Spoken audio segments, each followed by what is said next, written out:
lembaga riset atau yang melihat elektabilitas daripada presiden hanya bermain-main hari ini Prabowo berapa, Anies berapa, cuman mainnya di situ. Yang aneh juga para lembaga survei ini juga siapa mensurvei kelihatannya jagoannya lebih tinggi. Tetapi Bang Karni, ada nggak yang mereka mensurvei calon presiden ini anti korupsi apa tidak? Nol Bang Karni. Saya ragu. Kalau model begini, Bang Karni saya bayangkan, kalau kita lembaga survei, cuma ngomong hari ini naik digit sekian. Sementara yang dikasih juga, yang dipilih juga 3 calon ini nggak ada yang lain. Karena apa? Udah dikunci lembaga survei. Nah oleh karena itu Bang Karni, kita masih ada waktu Bang Karni. Kita tantang juga. Kalau kita berikan kepada KPK itu bagian kecil untuk pemberantasan korupsi.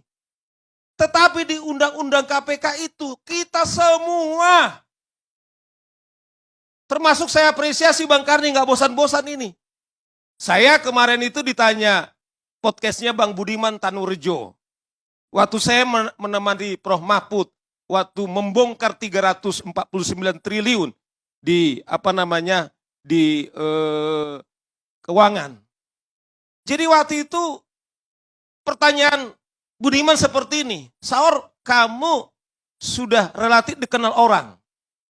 Apakah kamu kemudian tidak tertarik ke parlemen gitu loh. Nah menurut saya ini juga pertanyaan konyol saya bilang. Saya jawab begini Bang Karni, kalau para petani tidak setia pergi ke sawah. Kalau nelayan tidak setia pergi ke laut.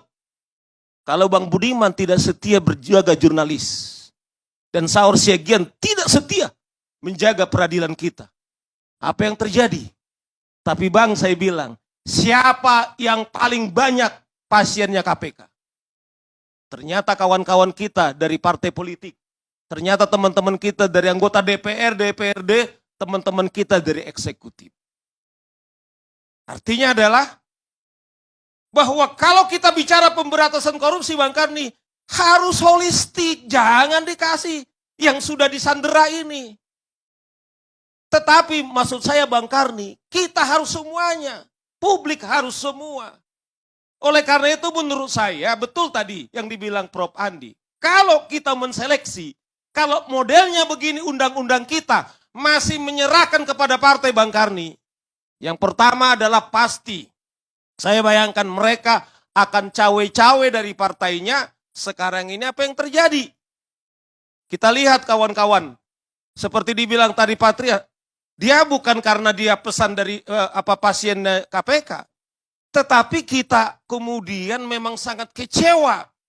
Karena pemberantasan korupsi. Bahkan mereka juga tidak bisa kemudian menjadi teladan. Nah oleh karena itu saya kira kalau kita mau jujur. Revisi yang dilakukan ini Pak Bang Karni. Kita harus kembalikan. Atau kalau itu butuh waktu. Calon presiden. Karena itu masih calon presiden. Kita Bang Karni harus dituntut dari mereka ini. Apa kira-kira program mereka kalau mereka nanti terpilih kemudian jadi presiden. Dan kita tuntut juga publik.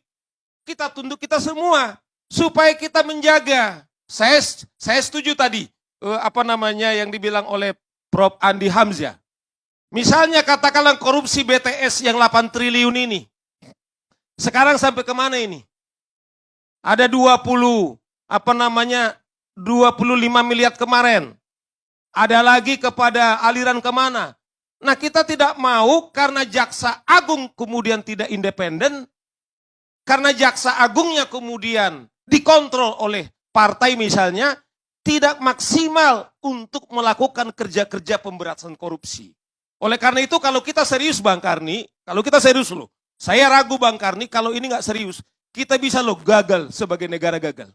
Kalau soal pemberantasan korupsi ini kita tidak serius,